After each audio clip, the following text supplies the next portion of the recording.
This video was made with the approval of the author. Please consider supporting her work. Also, try and find the comments I left on her story. It'll be fun because they are unhinged. Please enjoy the video. Chapter 1. We were sitting in the cafeteria trading embarrassing stories as I stabbed the tins of my fork against my thighs.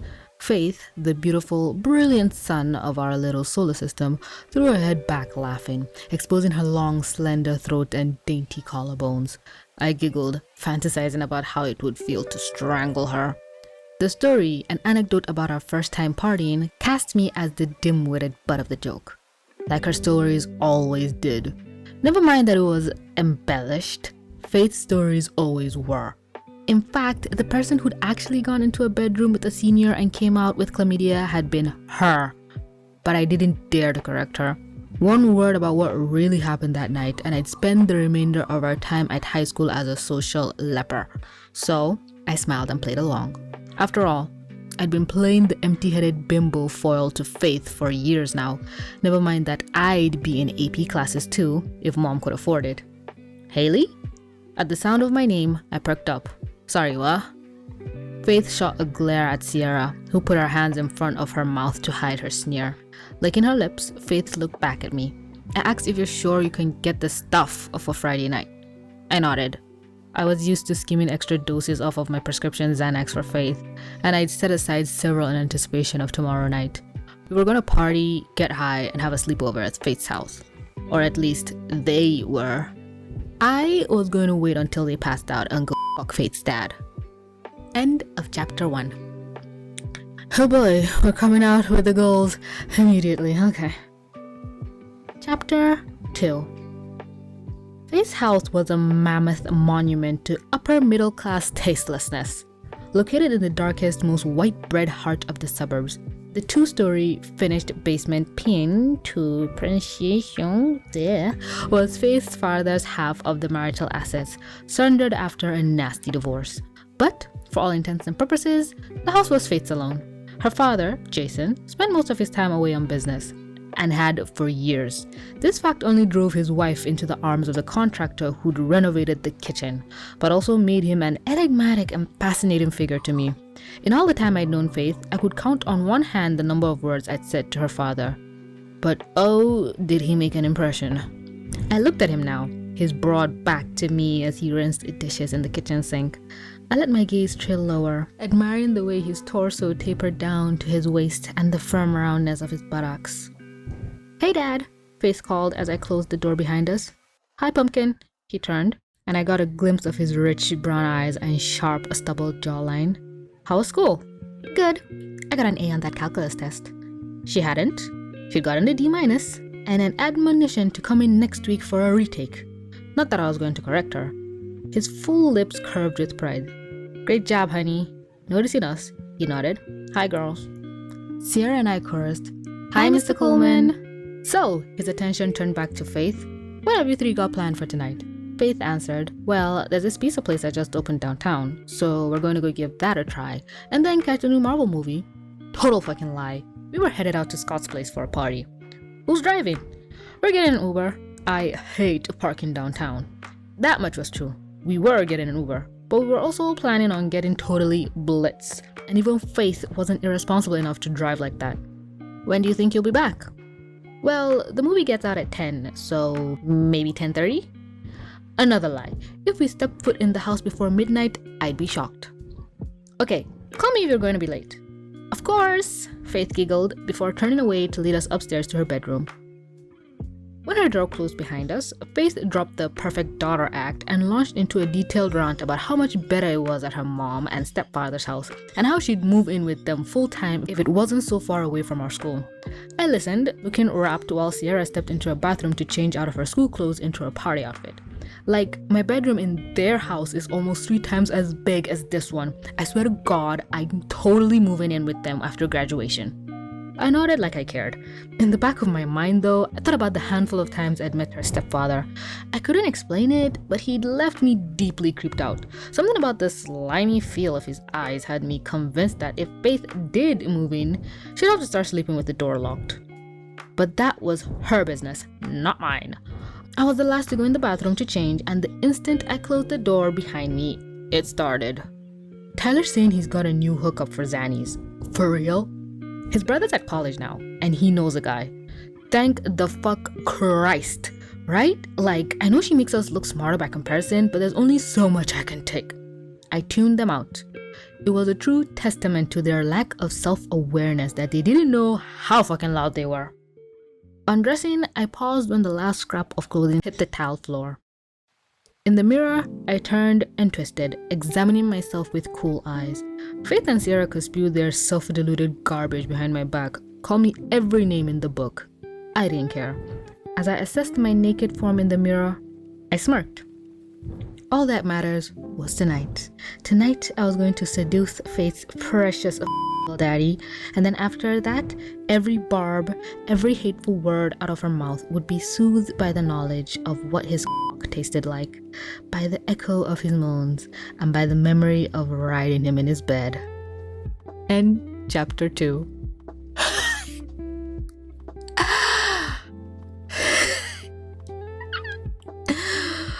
Chapter 3. Unlocking the front door, I tried to be quiet as I helped Faith inside. Stupid bitch doesn't know what is missing. Wasted Faith did not have volume control, especially not horny wasted Faith. Scott had turned her down, and Faith was not dealing with that rejection well. Hell hath no fury like a narcissist scorned. Hey, shh, I whispered. Your dad's probably asleep. Fuck him. Okay, I muttered to myself. Let's get you upstairs. The ordeal of dragging her ass up to her bedroom and laying her down in her bed took 20 minutes. Getting her on her side so she wouldn't choke on her own vomit took another 5. I breathed a sigh of relief when she passed out. Sierra was currently in a similar state in the backseat of the Uber, and getting her settled would probably take even longer. When both were incapacitated on Faith's bed, I stared down at them with a smirk. Then, taking my bag with me, I walked into the bathroom, shutting the door behind me. With the mix of pills and alcohol in their systems, they'd be out for hours. More than enough time for what I had planned. Inside, I stripped, tossing aside my party clothes, pungent now with the reek of smoke and spilt beer. If they smell, then I smell. Opening the linen closet, I pulled out a fresh towel and hung it over the shower rod. Under the steamy spray, I washed away the sweat and the stench of the day. I wanted to be fresh and clean when I let Jason Coleman defile me. Humming to myself, I stepped out, drying off before slipping on a nightgown that was a little too lacy for a simple girl's sleepover. The baby pink satin slid down my skin until the hem brushed against my mid-thigh. Catching sight of myself in the foggy mirror, I looked into my own eyes, knowing that this was the point of no return, wondering if I had the guts to actually go through with it. Then a slow trickle became a flood as I remembered all the slights, the cuts and bruises to my ego that I had to endure, that I would have to endure to survive the rest of high school. I remembered betrayal and the white-hot rage it left in its wake. Fluffing my drying hair, I smiled at my reflection. At 18, I had the kind of body and face that men couldn't seem to resist. And coupled with the will and desire to make Faith pay, Daddy Dearest didn't stand a chance. Downstairs, I made my way silently across the low pile carpet. In the darkness, the distant glow of the sodium streetlights made the shadows lengthen, turning the familiar first floor into an alien landscape. My destination was the master suite, a set of rooms I'd only been inside once, but remembered vividly. Faith and I had snuck in while her mother was busy making dinner. It was 8th grade, and Faith wanted to steal a pair of earrings for the dance that night. After raiding the jewelry box, Faith had taken a detour to her mother's underwear drawer and fished out a massive purple giggling with childish naivete at the idea of a woman getting herself off. As Faith re-hid the marital aid, my eyes landed on a wastebasket and the pair of tied-off condoms atop the rest of the refuse. Jason had been out of town for days. If I had been less young and more worldly, I would have recognized this for what it was, direct evidence of a marriage about to implode. As it was, I said nothing. Even in the early days of our friendship, I knew better than to speak out of turn with Faith. Now though, I twisted the knob of this forbidden room and tiptoed inside. With the curtains drawn, it took my eyes a moment to adjust to the gloom. The room latch gave a quiet click as I shut the door behind me and turned the lock. On the wide expanse of linen and infidelity, Jason Coleman lay asleep on his back, a plain white t-shirt visible above the sheets. I stood there for a moment, watching the slow, regular rise and fall of his chest. Walking up to the bed, I stopped beside him, gently pulling back the covers to reveal his sleeping form. Scanning down his body, I smirked when I noticed the insistent bulge in his gray sweatpants. Let's see if we can help him out there. I reached down to get my fingers around him when his hand shot out and caught my wrist. The fuck do you think you're doing? End chapter 3.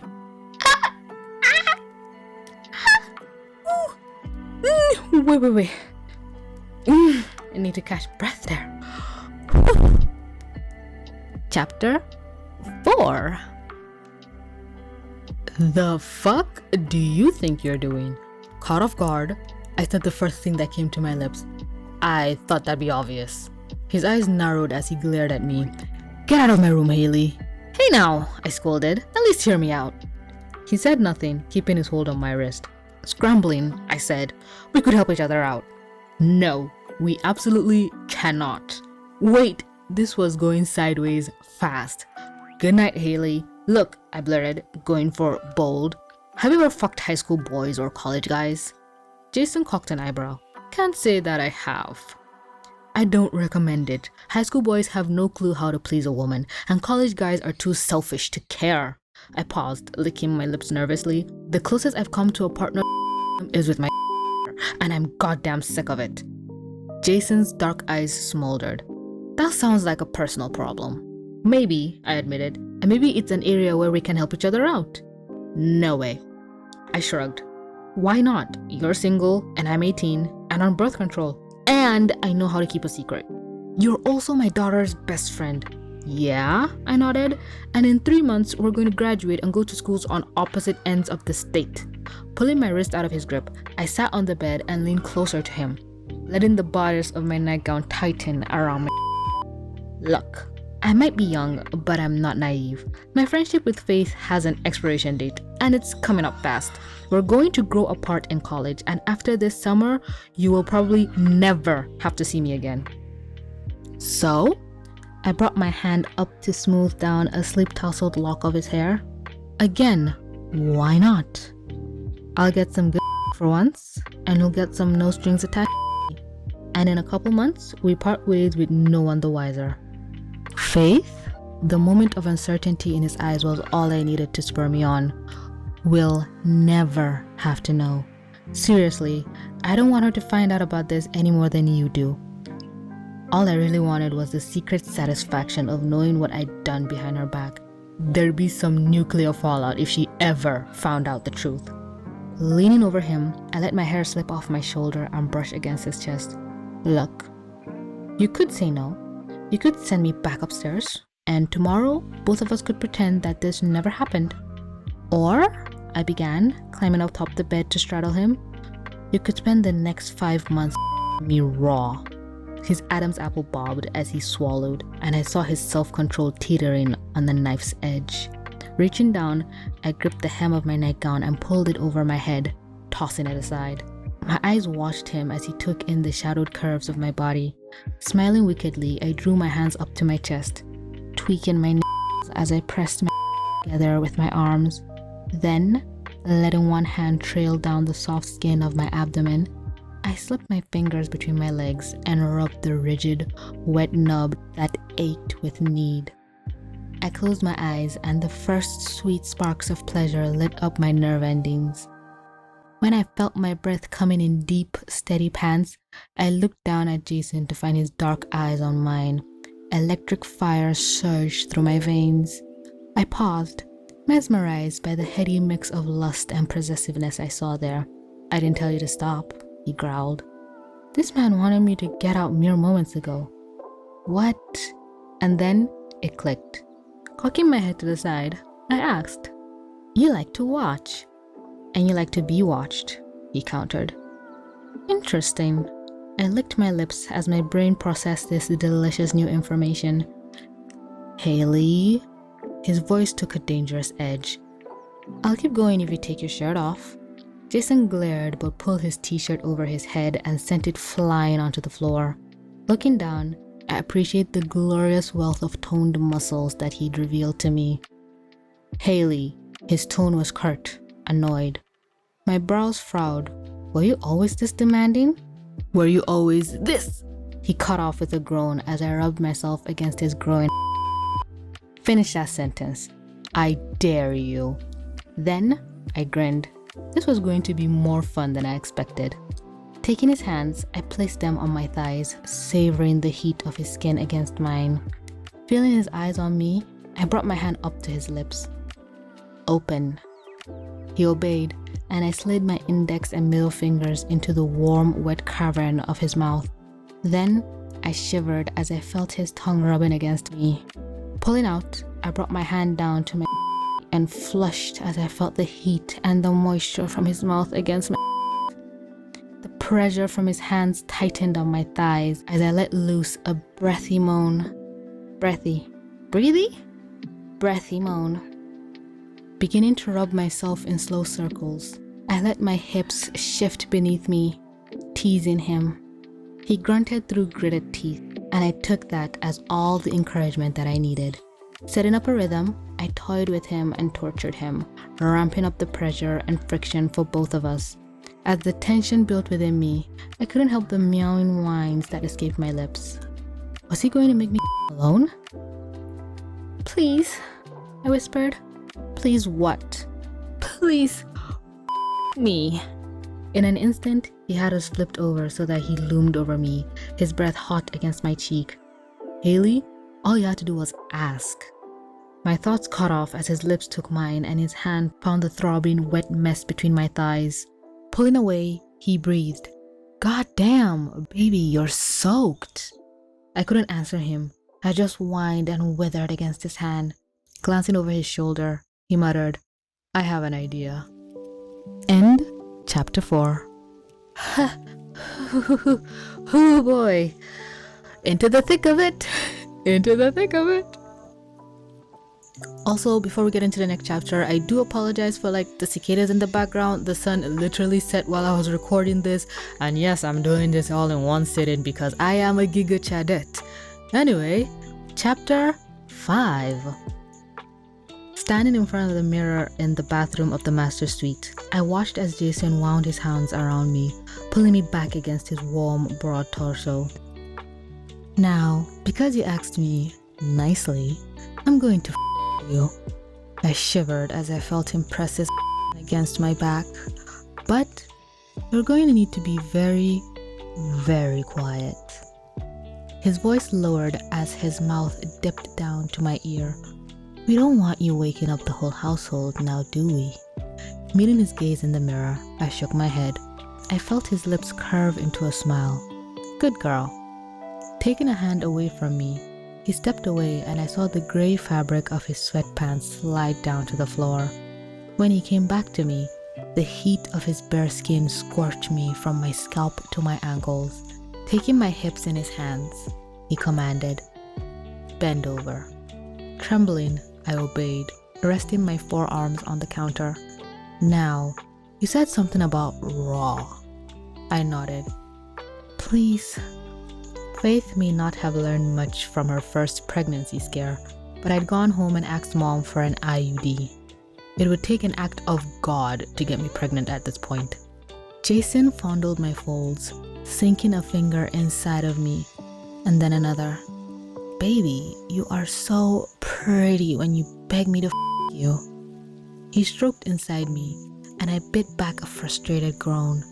His fingers could soothe the ache, but only one thing would ever truly satisfy it. Please, I whispered. Oh? He pulled his fingers out and pressed the smooth tip of his against me. Oh, did you want this instead? Yes, I sighed. Anything you need, baby? He began to tease me, rubbing himself up and down my but still not delving inside. One thing, though. Anything, I gasped. I want you to watch me. My eyes locked on his, and the heat and hunger there left me breathless. Unable to speak, I nodded. In an instant, I felt the hot hardness of him slowly inside of me. Mindful of his demand for silence, I bit my lip and swallowed the moan that threatened to rip through my throat. Eyes on me, baby girl. I looked up at his reflection as he pulled himself out before plunging back in, deeper this time, sending shudders of pleasure through my body. Is that good, baby? I could hear the strain in his voice as he held himself back. Do you like that? I groaned. Yes. He chuckled, breath hot against my ear. Then you're going to love this. Reaching around my waist, I gasped as I felt his fingers sliding against my igniting nerve endings that already screamed for release. Jason circled and rubbed that engorged knob as he let loose his control and began me mercilessly. Biting my lips, I savored the delicious sensations rocketing through me from his wicked fingers and pumping. I felt the first exquisite sparks of my coming, and a whine escaped my lips, barely audible above Jason's low grunting. Oh God, I was so close. I could taste it. The clawing, desperate need had me rocking my hips in time with his thrusts, taking him deeper and harder. Then I felt his free hand grip the soft curve of my ass. Looking up, I watched through the mirror as he leaned back, eyes fixed on the place where we joined.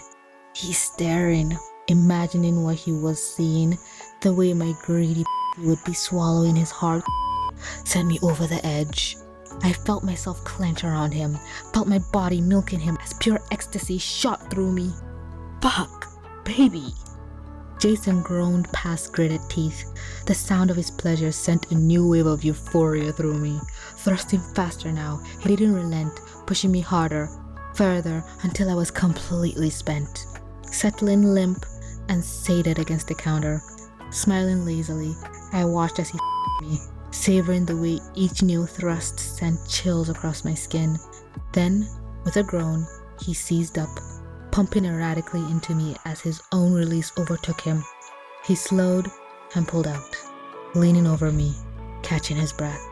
The heat of his skin against mine elicited a low purr of satisfaction from my throat. His hand brushed my hair off of my back, pressing a kiss to my spine. Do you think we have time for a second round? I laughed, nodding. We had time to until the sunrise if you wanted to. He stood up, pulling me with him and turning me around to set me on the counter and kiss me roughly. I smiled against his lips, winding my arms around his neck to bring him closer.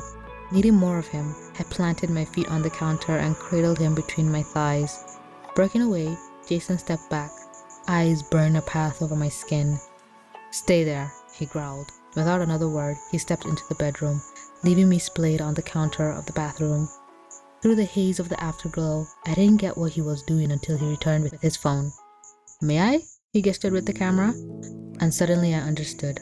Looking into his eyes, I faltered. On the one hand, the thought of some very filthy, very erotic pictures of me being saved on Jason Coleman's phone thrilled me to my core. On the other hand, I'd never let anyone have a naked picture of me. It had seemed too risky. Licking my lips, I tried to sound confident. Keep my face out of it? Jason nodded. Of course. He brought up the phone, and I angled my face away as I heard several quick shutter sounds. Turning back, I saw him holding the phone out for my inspection. There were several pictures, taken from the neck down. I clicked on one, and the sight took my breath away. The woman in the picture had been obviously recently. From the rosy tint of her skin to her so she was so exposed, so bare to the camera, and I couldn't believe she was me. Looking up, I found Jason watching me. Is it okay? I nodded, unable to speak. He took his phone back, setting it aside as he stepped back in between my legs, bringing his hand up to caress my cheek. Did you like what you saw? I swallowed past the lump in my throat. Yes. He leaned in to nuzzle my ear. I love the way you look right now. He paused to press a kiss to my temple, and I love knowing that I'm the cause. I felt like an electric charge rushed through me, and I asked, yeah? My voice husky and low. Looking up, I saw the dark heat in his eyes, and I knew I wouldn't be getting much sleep tonight. end chapter 5. Oh boy, my neck hurts. Been a while since I've had to read words written out. Oh my god. Thank you so much for watching until this point. The next couple of minutes is gonna be me rambling, so if you don't want that, you can head out the video, but I don't think I can even talk for long because my throat is destroyed. I did all of this in one sitting, and I'm pretty sure I'm gonna have to cut a lot of things out, so however long this video is, it's most definitely longer. Oh boy. And for whatever reason, reading our scripted content hurts. Now, if you want to go read this beautiful, wonderful, amazing, incomprehensibly spectacular story, it is up on Wattpad for free. Made by the amazing author Phoebe Morris. There are currently 34 chapters. I read this to completion, and as soon as I started reading this, I said I am gonna make a video about this on my channel. No two ways about it. Now, obviously, if you're watching this on YouTube, you are watching the censored version because I still want monetization, babes, on the whole channel, if that's possible. So there's gonna be an uncensored version on my Patreon and for my channel members. On Patreon is gonna be an audio link, so you can download that, and for my channel members, you're gonna get this exact same video but without all the bleeps and the censors and whatever. And if for whatever reason this video got you feeling good and you're like, hey, I want to hire her to do some things for me, I have a Fiverr profile where you can hire me to say whatever the fuck you want. And no, I'm not gonna say within reason. No, without reason. Anything. You want me to pretend to be like a dog on a chain leashed begging you for like treats? I will do it, baby. It's gonna cost you, but I will do it. I have no limits. Money is money, babes. But I'm gonna go lie down, drink some water, rest my throat. I don't have to edit this section. I can be as incorrect as I want. But yeah, thank you for watching. Please like the video if you liked it. This is new to the channel and interesting. Whenever I see something I like, I just like sharing it with you guys, and I've never shared a Wattpad story with you guys, ironically, despite that being my roots on the internet. But yeah, join the channel or support me on Patreon. I need money. And if you want to hear it raw, I know people spend more money when filthy things are involved. These are just bonus content. I don't really post stuff like this on my Patreon. It's more of a tip jar, but I'm rambling. Thank you for watching. Don't forget to like, comment, subscribe, do all the things. And but with that being said, this is TVC. Signing out.